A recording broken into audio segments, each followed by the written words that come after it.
안녕하십니까. 법무법인 차원의 진혜원 대표 변호사입니다. 오늘은 사해행위 취소 사건의 피고 측을 대리해서 승소한 부산지방법원 성공 사례를 소개해 드리겠습니다. 사해행위란 채무자가 채권자를 해함을 알면서도 재산권을 목적으로 하는 법률행위, 즉 자신의 재산을 은닉 또는 손괴하거나 제3자에 증여하는 등의 방법을 통해 자신의 총 재산을 감소시키는 행위를 말합니다. 즉 채권자의 강제 집행을 어렵게 만드는 채무자의 고의적인 행위를 사해행위라고 하는데, 채권자는 민법 제406조에서 규정하고 있는 사해행위 취소 소송을 통해 채무자의 재산을 원상태로 돌려놓을 수 있습니다. 이러한 사해행위 취소 소송은 채권자가 원고가 되고 채무자와 법률 행위를 한 그 상대방을 피고로 하여 제기하는 소송입니다. 사해행위 취소 소송을 제기당한 경우, 즉 수익자 또는 전득자 입장에서 소송의 피고가 되신 경우, 피고 입장에서는 이 사건 소송의 제척기간 도가 전에 제기됐는지 확인하셔야 될 것이고, 또 다음으로는 원고의 채무자에 대한 채권이 소멸되었는지, 주로 변제나 시효 소멸 부분을 검토해야 하겠습니다.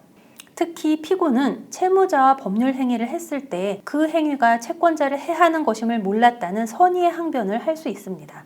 오늘 소개해드리는 판례 사안에서도 피고의 선의의 항변이 받아들여져 승소했습니다. 부산지방법원 판례 사안의 사실관계부터 구체적으로 살펴보겠습니다.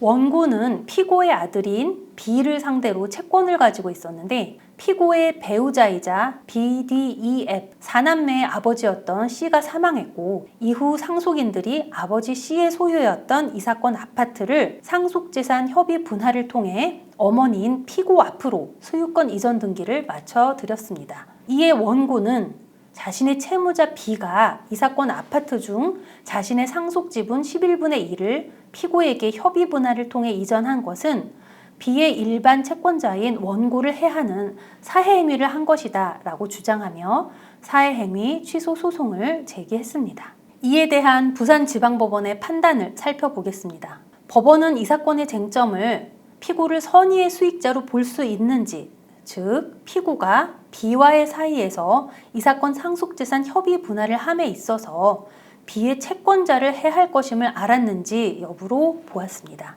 그런데 법원이 판단 대상으로 삼은 사정들을 보면 피고가 망인과 장기간 혼인 생활을 유지하며 부부 생활을 했고, 통상 부부가 어떤 집에서 장기간 거주하다가 일방이 먼저 사망할 경우 자녀들이 남은 배우자에게 상속재산 협의 분할 형식으로 자신의 지분을 이전하는 경우가 흔해서 우리 사회의 도덕관념에 부합하는 관습으로 볼 수 있으며, 또 이 사건 아파트가 망인 명의로 취득되긴 했지만 어머니인 피고도 이 사건 아파트의 취득 유지에 재정적으로 기여를 했다고 판단했습니다.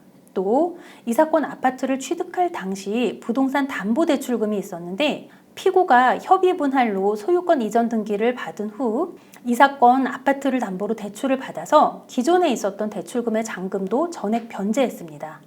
자녀들 입장에서 이 사건과 같은 소유권 이전 등기가 자녀 중 한 명의 채권자들을 해하는 사해행위가 될 수 있다는 점을 쉽게 인식하기는 어렵다고 판단을 했습니다. 또 법원은 피고가 어떤 식으로든 B의 재정 상태를 잘 알 수 있는 상황에 있었다고 볼 근거도 없었다라고 판단해서 이런 재반 사정을 종합해 보면 피고가 B의 채권자를 해할 것을 알고 이 사건 협의 분할을 한 것으로 보기는 매우 어렵다라고 판단했습니다.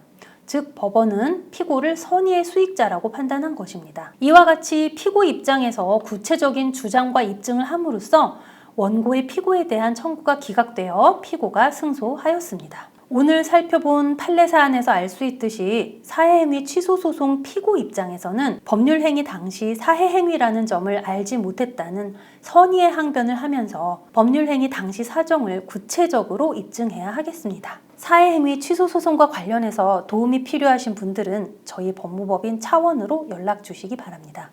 그간 다수의 승소 사례와 전문성을 바탕으로 최선의 도움을 드리겠습니다. 감사합니다.